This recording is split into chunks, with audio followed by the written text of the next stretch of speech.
The shipyard smelled exactly as I remembered: salt, rust, and damp wood. That briny, metallic tang brought me back to simpler days when I used to tag along with my dad. Back then, the docks were my playground, and he was my hero. We'd unload crates together, his strong arms lifting with ease while I handed him tools or just kept him company. We'd joke about treasure hidden in the containers, laugh at the gulls squawking above, and share cold sandwiches under the glow of dock lights. Those memories were the best of my life. And then he vanished.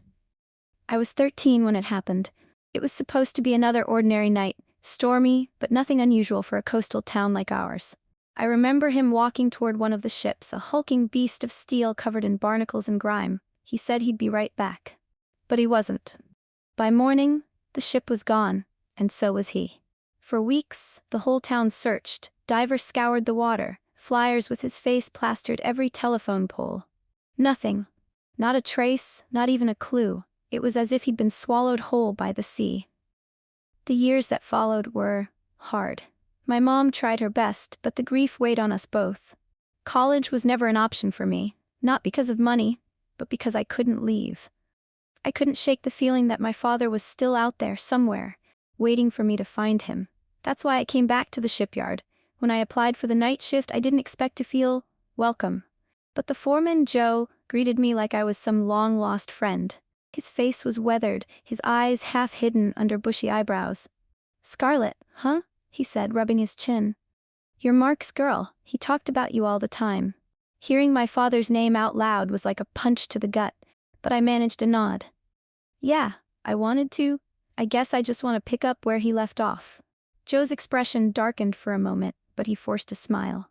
"Well, welcome aboard. We've got plenty of work, and we could use someone who knows their way around. But, there's one thing." He handed me a crumpled piece of paper. Rules. I unfolded it, the paper gritty under my fingers. The list was handwritten, the letters shaky but bold. 1. Close every container you open, no matter what's inside. 2. Never look inside the same container twice. 3. If you hear someone call your name from the water, ignore it. 4. Don't step aboard a vessel after 3 a.m. 5. Never, ever close your eyes near the water. "What is this?" I asked, staring at Joe. He sighed, running a hand through his thinning hair. "We had to make those after your dad."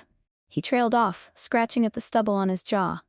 Strange things started happening, people getting hurt, things we couldn't explain. The rules keep it manageable, keeps them away. "Them?" I echoed, but Joe just waved me off. "You'll be fine," he muttered. "Just follow the rules, Scarlett, trust me." That night, the shipyard felt different. The air was heavier, the shadows deeper. Every creak of the cranes or clang of the chains made my heart jump. I kept the list folded in my pocket, rereading it every chance I got. As I worked, I couldn't shake the feeling of being watched. Once, I thought I saw a shadow dart between the containers, but when I shone my flashlight, there was nothing there.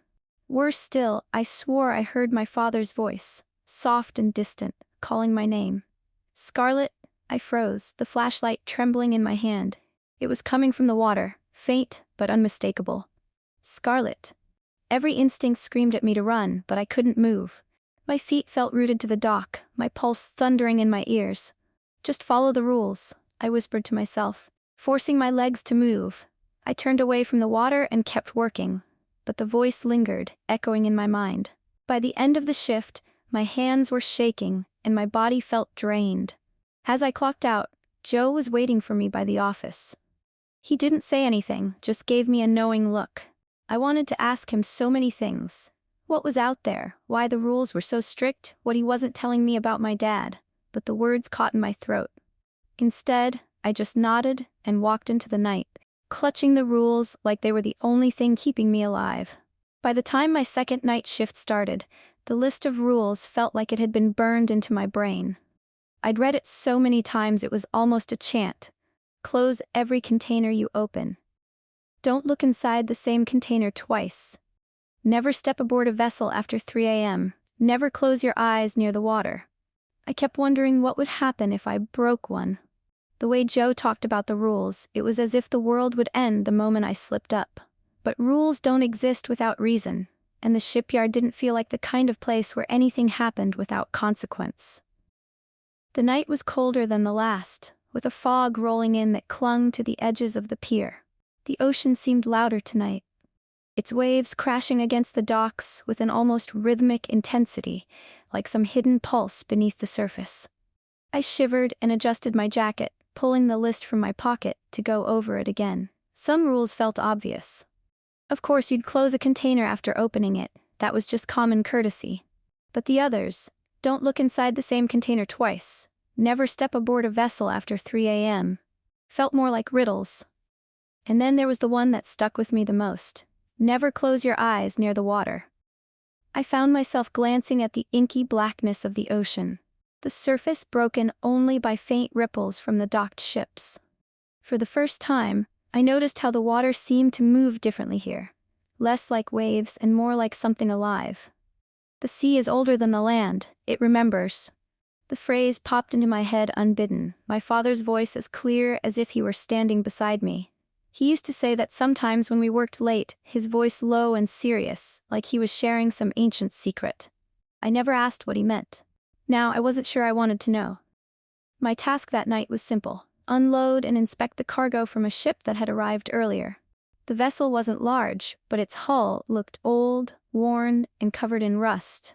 I noticed it had no name painted on its side, just an empty black space where the letters should have been.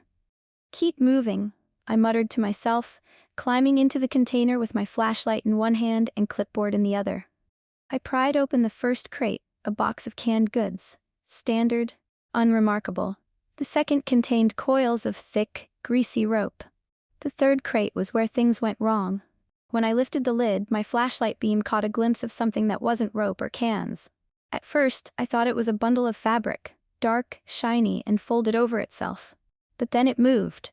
My stomach dropped as I realized it wasn't fabric at all. It was skin, a slick black surface rippling with motion. My light flickered, and suddenly something looked back at me. Eyes, dozens of them, bulging, milky, and shifting independently of each other. Below them was a mouth, impossibly wide, lined with teeth that didn't seem to belong to any one creature. Shark-like rows, jagged fangs, flat human molars. I slammed the lid shut so hard I nearly crushed my fingers. My heart raced as I stumbled back, dropping the clipboard. For a moment I couldn't move.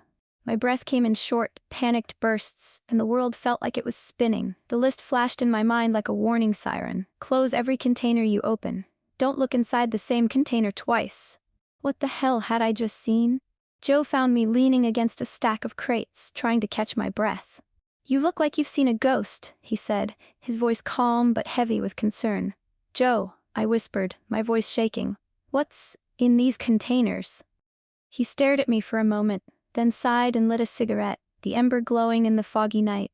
"I told you to follow the rules, Scarlet. The rules are there for a reason. You break 'em, you draw their attention." "Who's they? What's in the crates?" I demanded, my voice rising despite the fear in my chest. Joe shook his head. "It's better if you don't know. Curiosity's gotten enough people killed around here." "But my dad."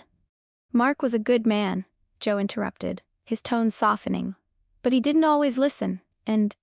He hesitated, exhaling a long plume of smoke. "Just don't make the same mistakes, all right?"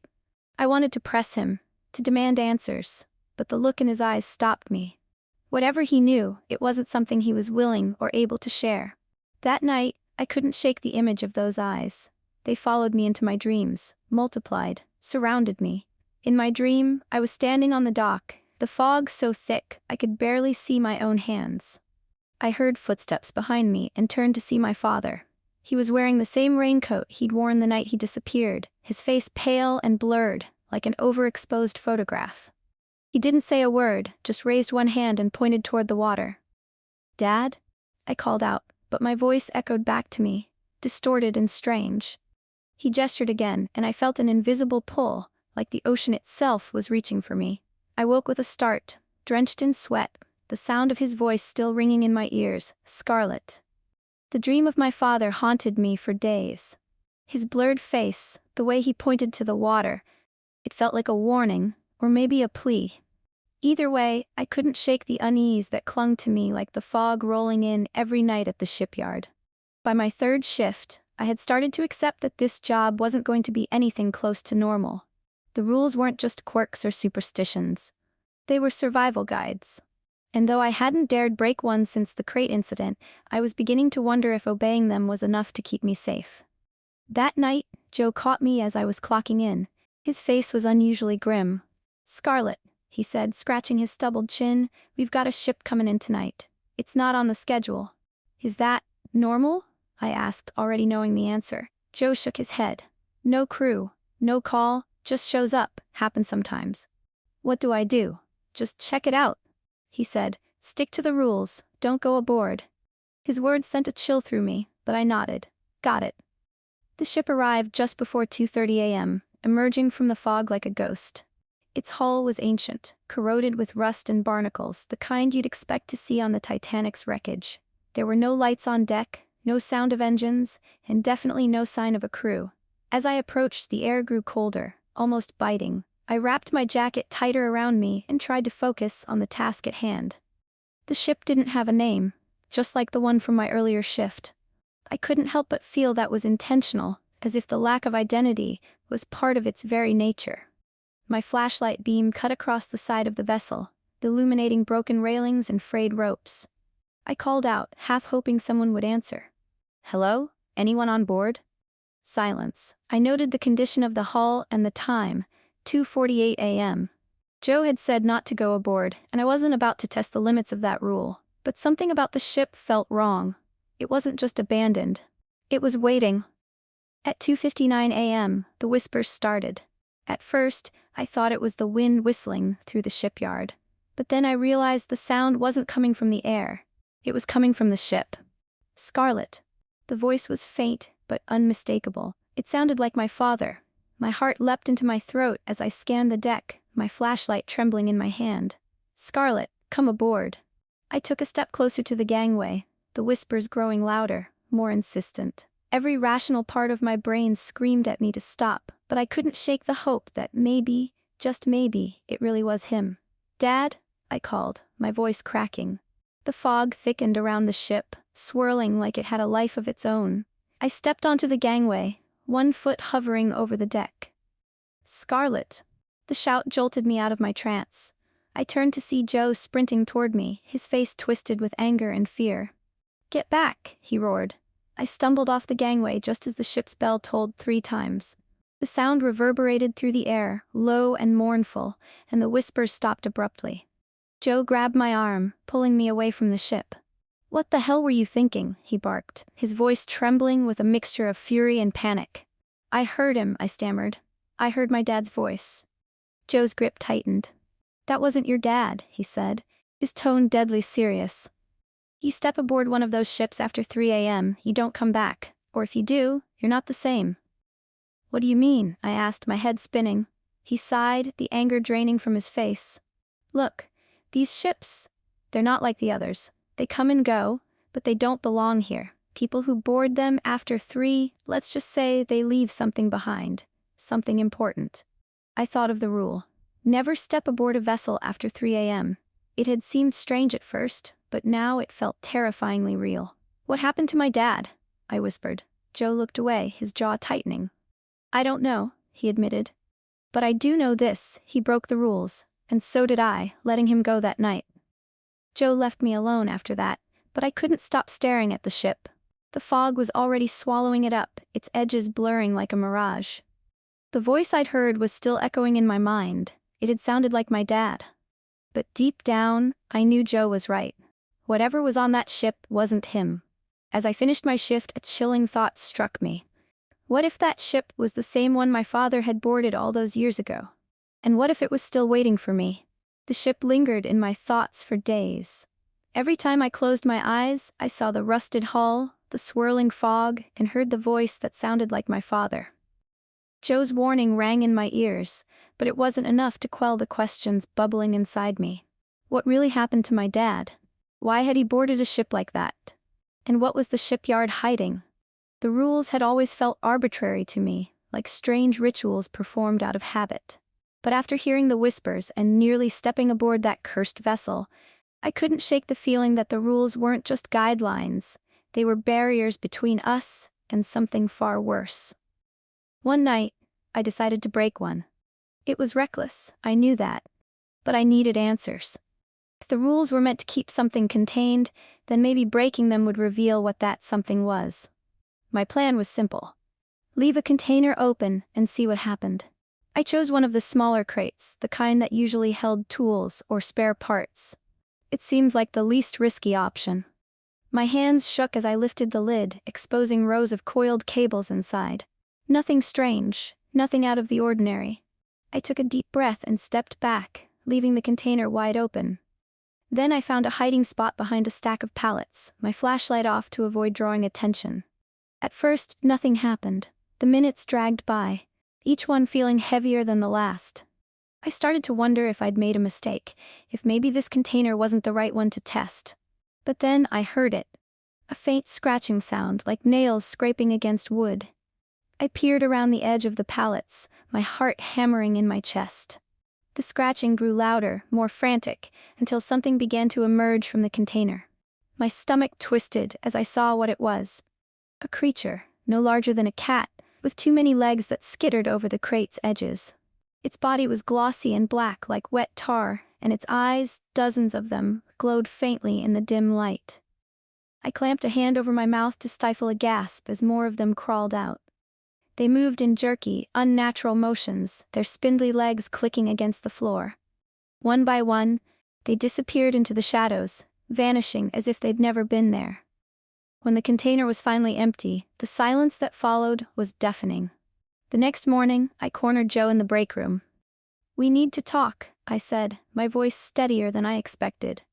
Joe looked up from his coffee, his tired eyes narrowing. "What about?" "I know the rules are meant to keep things contained," I said, sitting across from him. "I saw it. The things that come out when you break them." His expression hardened, and he set his cup down with a deliberate clink. "You've been messing where you shouldn't, haven't you?" "I want to know the truth, Joe," I pressed. "About the rules, about my dad." He sighed, rubbing his temples. "Scarlett, some things are better left alone. You think you're ready for answers, but you're not. Trust me." "I don't have a choice," I said, my voice breaking. "I can't keep working here, wondering if every shadow has something to do with him. Please, Joe, just tell me what happened." For a long moment, he didn't say anything. Then he leaned forward, his voice low and grave. "Your dad was a good man," he said, "one of the best workers we had. But he had a stubborn streak. Didn't think the rules applied to him." "What did he do?"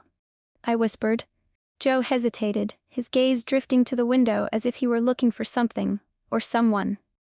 "He went aboard one of those ships," he finally said. "The kind you saw the other night. He thought he could handle it, thought he'd be back before 3. But he didn't come back. Not the way we hoped." "What do you mean, not the way we hoped?" Joe's expression darkened. "Some people who break the rules, they change. They're not themselves anymore. And the ones who don't come back, maybe that's a mercy." That night, I couldn't sleep. The image of the spider-like creatures haunted me, but so did Joe's words. My father had broken the rules, and it had cost him everything. But why? What had he been looking for? I stared at the ceiling, my mind racing. The shipyard wasn't just a place to work. It was a place full of secrets. And those secrets had taken my dad. I couldn't let it go. The ship, the rules, the secrets Joe refused to explain.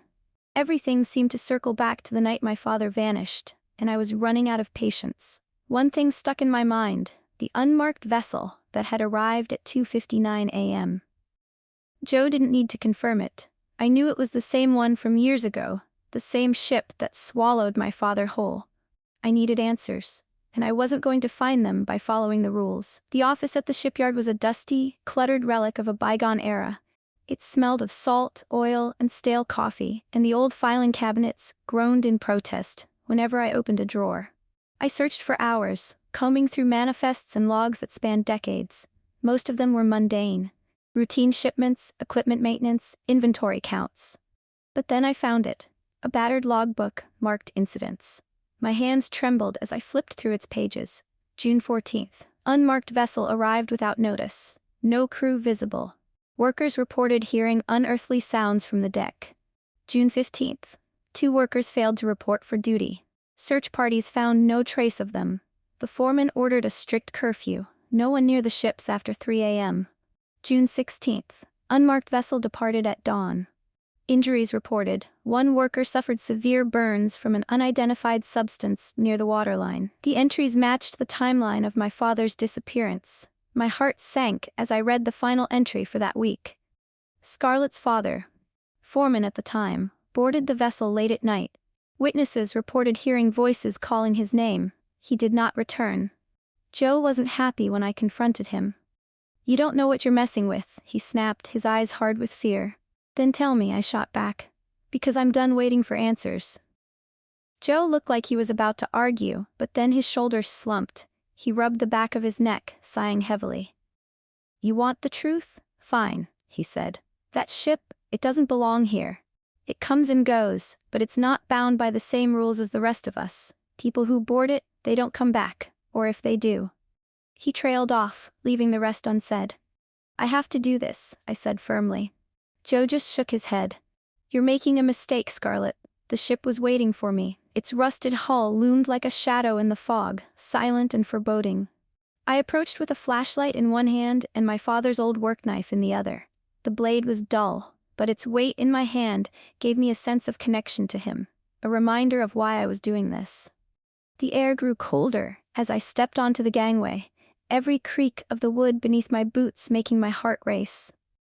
The rules warned against this, but I wasn't backing down now.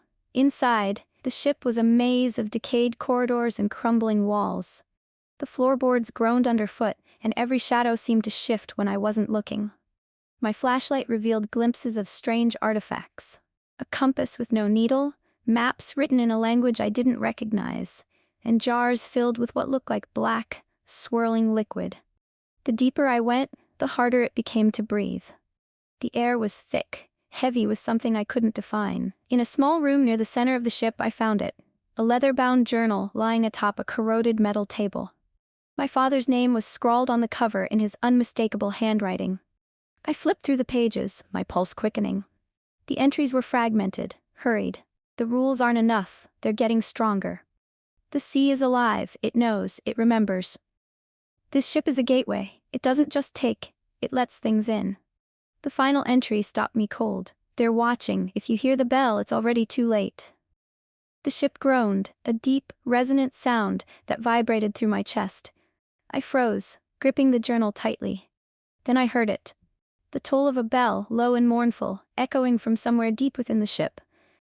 The walls seemed to shift, the corridors narrowing and twisting as if the ship itself were alive. The air grew colder, and I could feel something watching me, its presence pressing against my skin like icy fingers. Panic clawed at my throat as I stumbled back the way I came, the sound of the bell growing louder, more insistent. The shadows around me began to move, writhing and shifting like living things. I had to get out, but as I turned a corner, the gangway was gone, replaced by a wall of rusted steel. And the bell kept ringing. The bell tolled again, louder this time. The ship seemed to groan in response, its walls warping and shifting like it was coming to life. I was trapped, the corridors closing in around me, the air growing heavier with each passing second. My breath came in shallow gasps, panic rising in my chest. I turned frantically, searching for a way out, but the ship was changing, transforming into something even darker, something more alive. Then, I saw it. The creature from the container, only this time it wasn't small, scuttling out of the crate. It was massive, its body sprawling across the narrow hall, the many eyes blinking and shifting in all directions. Its gaping mouth opened wide, revealing rows of sharp teeth that glistened in the dim light. Its spindly legs creaked with every movement, and its presence filled the corridor like a nightmare made real. And then it spoke. "Scarlett." My blood ran cold. The voice was unmistakable. It was my father's. His voice. But wrong. Twisted. "Dad?" I gasped, my heart hammering in my chest. The creature's many eyes blinked slowly. "Come closer, Scarlett. I've been waiting for you." I staggered back, my hand instinctively reaching for the knife at my belt, the blade cold and comforting against my palm. The creature took a step forward, its legs skittering like some grotesque spider. "You don't understand," it said, its voice dripping with something dark. "I'm your father, come join me. The water is calling us both." I felt my knees go weak. My father's voice, those words had once been a source of comfort. But now, hearing them from this thing, this monster, I knew with every fiber of my being that it wasn't him. This thing was using my father's memory to manipulate me, to pull me in. No, I whispered, barely able to choke out the word. You're not my father, you can't be. The creature laughed, a low, rasping sound that echoed in the narrow space. Oh, but I am, Scarlet, you just have to remember. I gripped the knife tighter, pushing against the overwhelming urge to collapse. This wasn't my father, it was something else, something twisted by the ship's power. I wasn't going to let it take me. With a scream, I lunged forward, slashing the knife at the creature's closest leg. The blade sank into the spindly appendage, and the creature recoiled, screeching in pain. I didn't stop. I ran, ducking under the creature's thrashing limbs, adrenaline surging through me. I didn't know where I was going, just that I had to get away. I heard the toll of the bell again, its sound reverberating through the ship like a death knell. The walls of the ship seemed to shift and buckle, and in the dim light, I saw a figure in the distance. It was a shadow, just a shadow, but I knew instantly who it was. My father. He was standing in a doorway, or what should have been a doorway, but the edges of the room were distorted, like the ship was warping around him. His form flickered, barely visible, his face pale and strained. Scarlet, he whispered, his voice softer now, more desperate. Leave. Don't let it take you too. I froze, staring at the figure of my father. Dad, is that really you? He nodded, his eyes pleading. It's not too late. You can still escape. The ship, it's alive, and it's already claimed me. Don't make the same mistake. A low growl vibrated through the air, and the creature's voice reached my ears once more. No, she belongs to us. I didn't wait to hear more. I turned and ran, my heart pounding, the echoes of my father's warnings still ringing in my ears. I ran faster, the sound of the creature's footsteps following me, closing in. Then, I saw the gangway. I didn't think. I just ran. I burst through the narrow corridors, my legs burning, my breath ragged. The ship groaned beneath me, the bell tolling again and again. I could hear the creature's chittering, its claws scraping against the floor. But I didn't dare look back. I reached the gangway, my hands shaking as I scrambled to climb it. I felt the ship lurch beneath me, the sound of shifting metal filling my ears. The bell rang for the last time, 3 a.m. The ship groaned one final time, and then it was gone. I fell to my knees on the dock, gasping for air, my body trembling. The fog was thick, swirling around me as if the ship had never been there. I looked around, nothing. No creature, no ship, just the cold, silent dock. The next morning, the shipyard was in chaos. Workers were injured, some missing entirely. Joe was among the first to find me, his face pale and drawn. You survived, he said, his voice hoarse. I don't know how, I whispered, but I'm not going back there. Joe's eyes flicked to the distance, the faintest shadow of guilt crossing his face. The ship will return, Scarlet. You can't outrun it forever. I looked at him, my resolve hardening. Maybe not, but I'll find out how to stop it. I went back to the office that morning, staring at the list of rules posted on the wall. I didn't need to follow them anymore. I had my own rule now, a rule that no one could ignore. Trust no one. I muttered to myself, scribbling a note at the bottom of the list. Not even your memories. And with that, I knew my journey had just begun.